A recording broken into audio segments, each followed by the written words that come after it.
What if everything you thought you knew about surviving the Ice Age was completely wrong?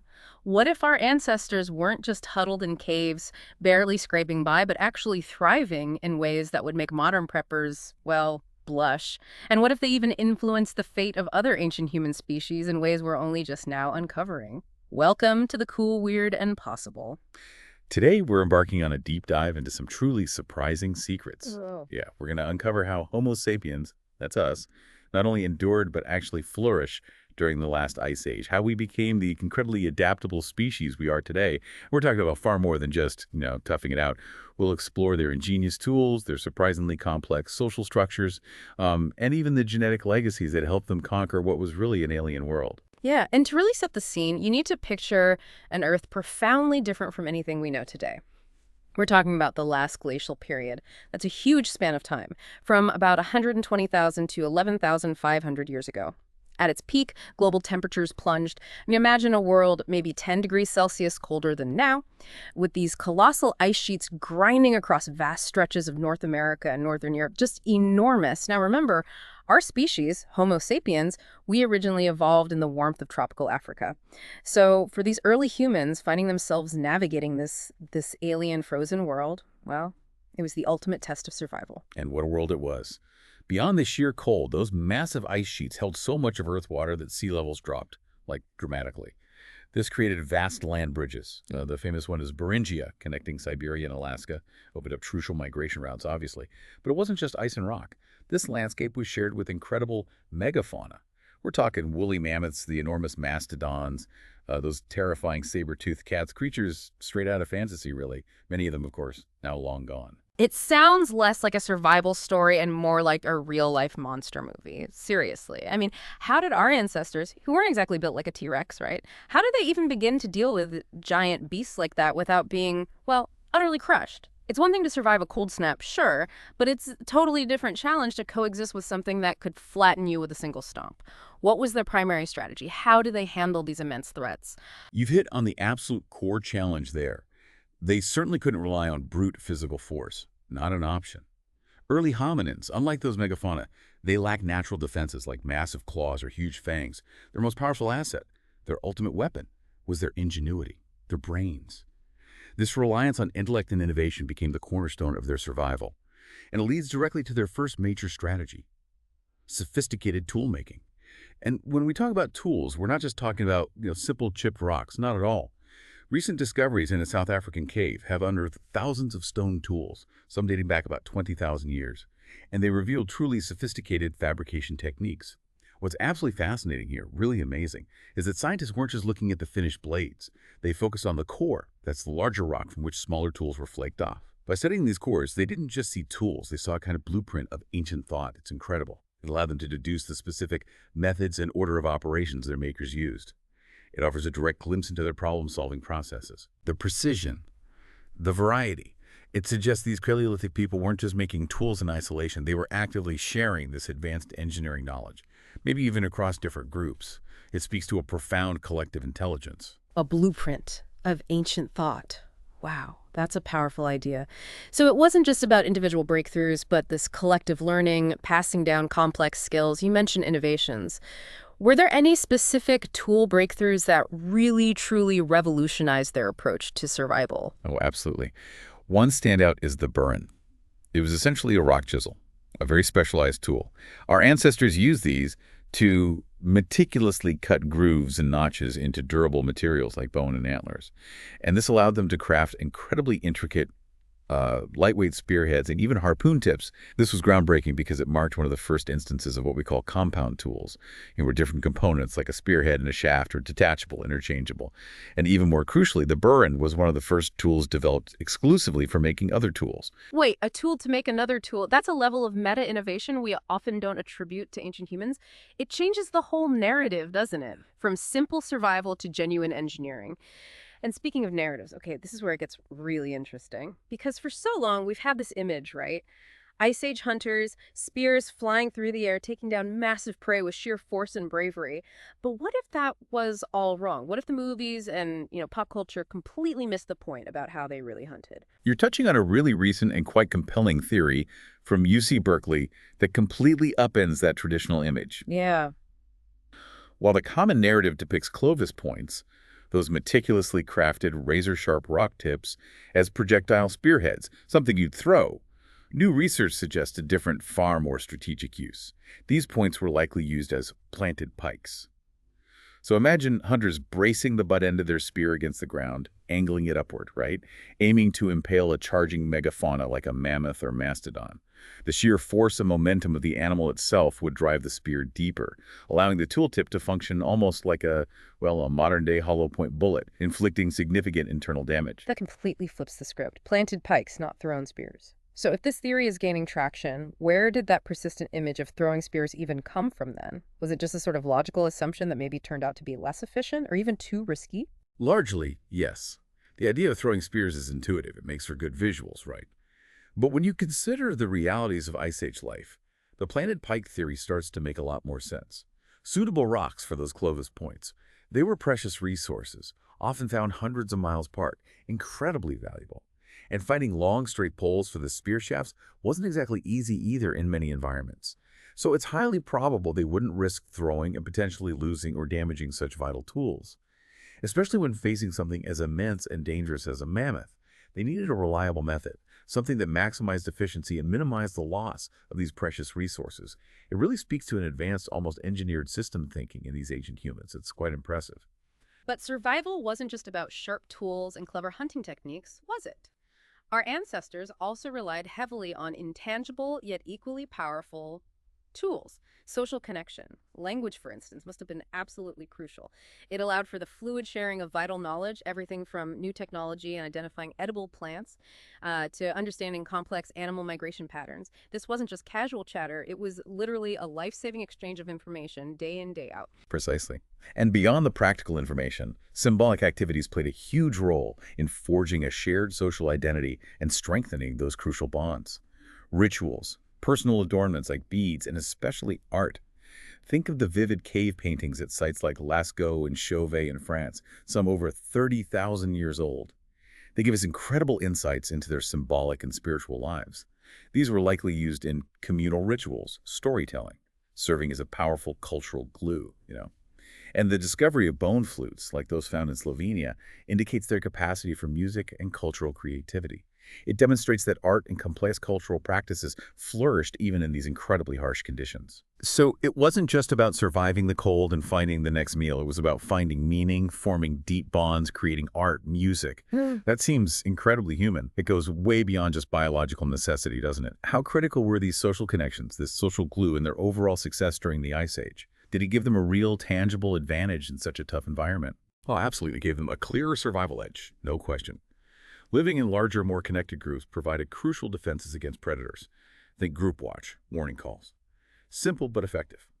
It also enabled more effective active listening and collaboration during hunts, foraging, resource sharing, daily life. You see this reflected in practices like intentional burial. We find evidence of this with both Neanderthals and early modern humans at sites like Shanidar Cave in Iraq. These weren't just about getting rid of bodies. They highlight deep social support, the processing of grief, maybe even abstract thought about an afterlife or a better future. It was about community resilience as much as individual strength. They were in it together. And beyond their cultural ingenuity, Homo sapiens also adapted biologically to cold environments over thousands and thousands of years. While we remain fundamentally a tropical species at our core, these gradual biological changes definitely aided survival. You see traits developing like lighter skin tones, for instance, better at synthesizing vitamin D in areas with low sunlight, which is crucial in northern latitudes. And there's evidence, hints from things like ancient Greenlandic DNA from a 4,000-year-old hair sample, suggesting stockier body shapes developed for maximizing heat production and retention. Okay, let's unpack this. Because it turns out we have a bit of Ice Age ancestry still flowing through our veins, right? From other human species. This isn't just about Homo sapiens evolving in isolation. It's a much more interconnected messier story, maybe? That's exactly right. Genetic analysis reveals that all non-African humans today carry approximately 1–2% Neanderthal DNA. And this isn't just a fun little fact for your ancestry report. These inherited genes provided beneficial traits, particularly related to immune function and adaptation to new environments, things like certain skin and hair characteristics. These genetic exchanges likely boosted resistance to local diseases and helped with adapting faster to unfamiliar, colder environments.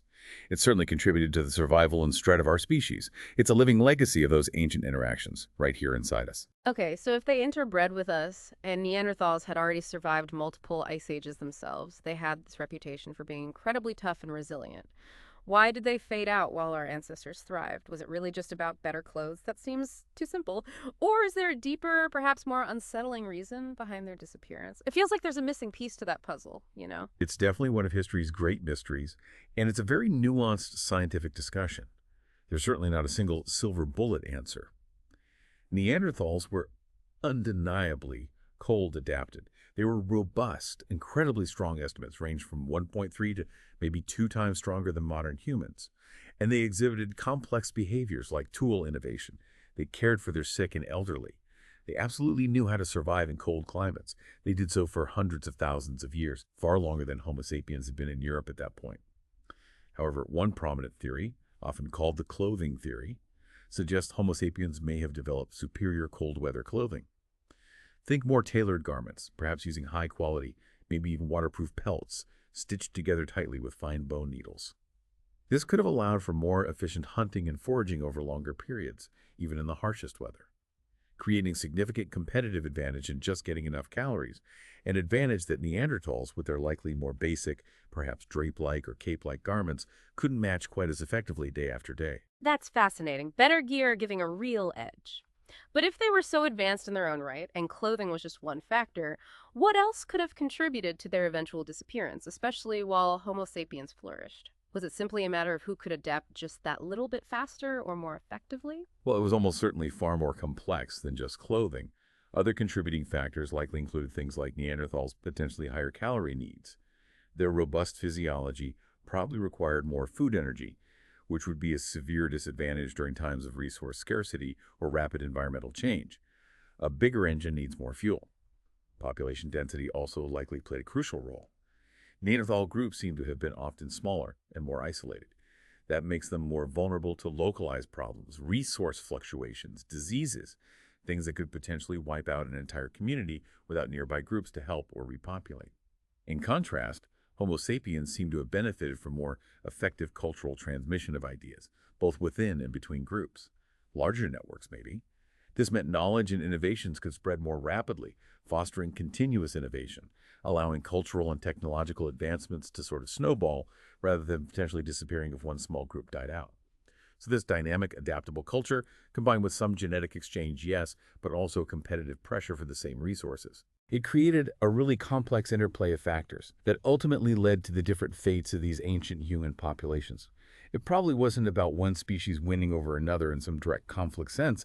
It was more like a complex competitive landscape where small advantages, maybe in technology, social structure, or sheer numbers, compounded over millennia. Right.